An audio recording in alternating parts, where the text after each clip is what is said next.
millions of Americans are still eligible for payments of up to $3,600, but you must act fast within the next few months. Rick Scott recently amended his 12-point rescue plan, which will have an impact on Social Security and Medicare. And Joe Biden's administration rejects federal disaster assistance for East Palestine, despite them being impacted severely by a toxic train derailment. So, hello everyone, and welcome back to today's news update. In today's video, I'm going to be going over all those topics plus a whole lot more. Now, before we get into the first news story for today, if you would like to receive up to 12 free stocks to Webull, you'll get 2 free stocks just for signing up, and then up to an additional 10 free stocks if you make a deposit of at least 1 cent or more. So, jumping into the first story of today, this is from The Hill. Fetterman to receive depression treatment for a few weeks. This is in a recent report. So, of course, John Fetterman is a senator in Pennsylvania. Whenever he was running for Senate against Dr. Oz, he had a stroke, and of course, that was a very, very bad condition for him. He was really never able to recover from that condition, but everyone around him, his wife, I guess his family, everyone sort of downplayed the condition. They said he's fine, he's going to be completely okay to continue running in this campaign. And for anyone who's had a stroke, I mean, continuing to run for public office like Senate, that's something just unimaginable. And he just continued running despite having that condition. He should be at home resting, but everyone continued to push him to run. That's just, in my eyes, that's pretty cruel. I mean, he might have wanted to continue to run, but the best thing that he could have been doing right then and there was to be home, resting, and getting better. Now, he did have to have some sort of doctor's clearance in order to keep working, in order to keep running for Senate. And according to an article, he was actually rejected by many doctors. The only doctor that would actually write him a clearance was later found to actually have been one of his campaign donors. So this doctor who said that Fetterman was okay to continue running was actually donating hundreds of dollars to the campaign of John Fetterman. And at this point, he was not doing any debates versus Dr. Oz. He was obviously, kind of just refusing to do them. He did eventually do one right before the election. Of course, early voting was already going on at that point in time. And he just fared disastrously. I mean, he had a very hard time understanding the questions. He was not answering questions in a very competent way. I mean, this guy had a stroke. Obviously, he's not going to be all that competent. He should have been at home resting. And he fared very badly at the debate. Despite that, he ended up beating Dr. Oz by quite a bit. So he was elected. Whenever he got elected, he was giving these closed captioning devices. It was like this little tablet that sat on his desk that would read on there what the person was saying. So obviously it would help with his hearing.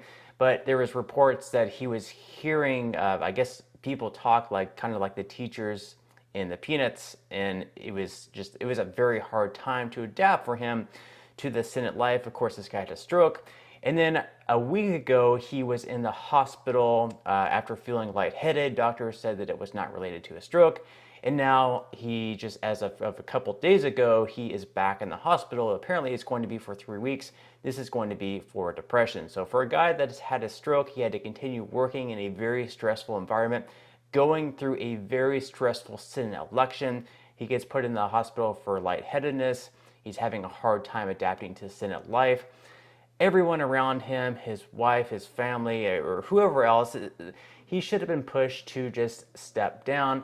And I don't think this guy is going to make it 6 years in the Senate. Obviously, for Democrats, this is going to be okay because Pennsylvania's governor is a Democrat, so he'll get to choose the next senator. Obviously, he's going to be replaced by another Democrat. He's not going to be replaced by a Republican, but this guy needs to step down. He needs to go home. He needs to get healthy, and I really hope that his wife and everyone around him really strongly urge that he just steps down. Now, in some other news, of course, we had Senator Rick Scott of Florida come out and made some changes to his 12-point American Rescue Plan. So his changes, he's basically taking out Social Security, Medicare, and Navy from those programs that are sunsetting. So in his plan, he would make it so all federal programs would sunset or they would end every 5 years. And at that point, if Congress thought that were good programs, At that point, they would go ahead and renew them for an additional 5 years. Of course, he got a lot of fire for that from not only Democrats and Joe Biden, saying that he wanted to end Social Security and Medicare, but Republicans as well, like Mitch McConnell was saying, oh, it's a terrible plan, and he was bashing Rick Scott for the plan. But now he's going to be taking out Social Security, Medicare, and funding for the Navy from that plan. So that kind of makes it so he's not going to be attacked as much. So Senator Rick Scott has amended his 12-point rescue plan to say that his proposal to sunset all federal legislation in 5 years does not apply to Social Security, Medicare, or the U.S. Navy. After taking relentless fire from President Biden, Democrats, and even fellow Republicans, Scott has amended point 6 of his plan, which includes the sunset proposal to make specific exceptions of Social Security, Medicare, National Security, veterans benefits, and other essential services. Note to President Biden, Senator Schumer, and Senator McConnell. As you know, this was never intended to apply to Social Security, Medicare, or the U.S. Navy, Scott states in a bolded language, addressing Senate Majority Leader Chuck Schumer and Senate Republican Leader Mitch McConnell. In an op-ed published Friday in the Washington Examiner, Scott said Democratic leaders and McConnell played a gotcha politics with his plan. Scott said, quote, I have never supported cutting Social Security or Medicare ever. To say otherwise is a disingenuous Democrat lie from a very confused president, and McConnell is also well aware of that.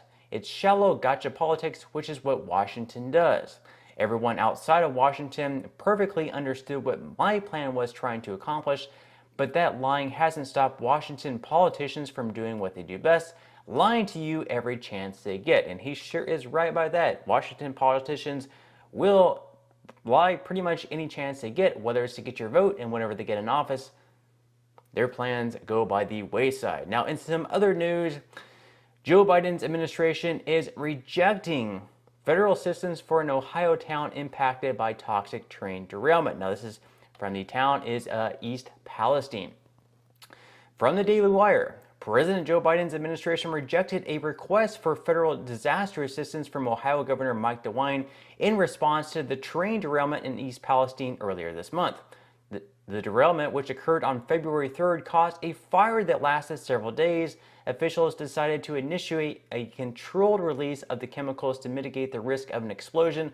All residents within 1 mile of the crash site were told to evacuate, although they were permitted to return to their homes on February 8th. The Federal Emergency Management Agency, FEMA, told Ohio that the Biden administration was rejecting its request for federal assistance because the agency said the incident did not qualify. Dan Tierney, a spokesperson for DeWine, told Fox News that Ohio was able to get some assistance through the Department of Health and Human Services that can assist residents who need medical care as a result of the fallout from the derailment and toxic burn. So they're not going to be getting any assistance from FEMA, which is pretty odd because, as some people actually pointed out, we're spending millions of dollars every single year for illegal aliens crossing the border to give them a place to stay in a hotel, yet we're not willing to help out our own who, are now having to face with breathing in that terrible, terrible air. They're saying the air is fine, but I highly doubt it is. And, having to go out and buy a bottle of water or risk drinking the tap water, which they say is safe, but you have to question how safe that water is. Now, in some other news, of course, this is from The Sun. They're saying fourth stimulus check update 2023. Millions can claim one-time $3,600 direct payments. See if you qualify. Now, this is from actually the child tax credit that was expanded, $300 per month, which would be $3,600 per year per child under the age of 6, and then $250 per month or $3,000 per year for each child 6 through 17. So they're saying that individuals who did not receive their $3,600 child tax credit payments are urged to check with a tax professional after the IRS failed to send payments to 4.1 million households. So this is a lot of households that they did not send these payments to. So if you're one of them, if you have children under the age of 17, you might want to check with your tax professional to see if you might be eligible for this payment. Couples qualified for the full benefit if they made less than $150,000, and single parents who file as heads of households needed to make under $112,500. This resulted in eligible families receiving advance payments for each of the last 6 months of 2021, with the remainder of the money needed to be claimed during the upcoming tax season. Meanwhile, if you already claimed the 2021 child tax credit, keep in mind it is only worth $2,000 for 2022. So if you have children under the age of 17, this year it's only going to be $2,000. So it is going down from the $3,000 to $3,600. Now there are some proposals right now in Washington that are fairly bipartisan, where they want to renew the child tax credit and expand it, make it for a larger amount. However, the only difference is that Republicans believe that there should be a work requirement, that you need to make a certain income in order to be eligible for the full credit, whereas Democrats believe that there should be no work requirement, that you should not have to have a job or produce any income or pay any taxes in order to receive the child tax credit. Now, in some other news, this is from NBC. They are now finally kind of coming out and admitting that immunity required from a COVID infection is actually just as protective, if not better, than actually getting the vaccine. So they're saying immunity acquired from a COVID infection provides strong, long-lasting protection against the most severe outcomes of the illness, according to research published Thursday in The Lancet. Protection, experts say, that's on par with what's provided through 2 doses of an mRNA vaccine.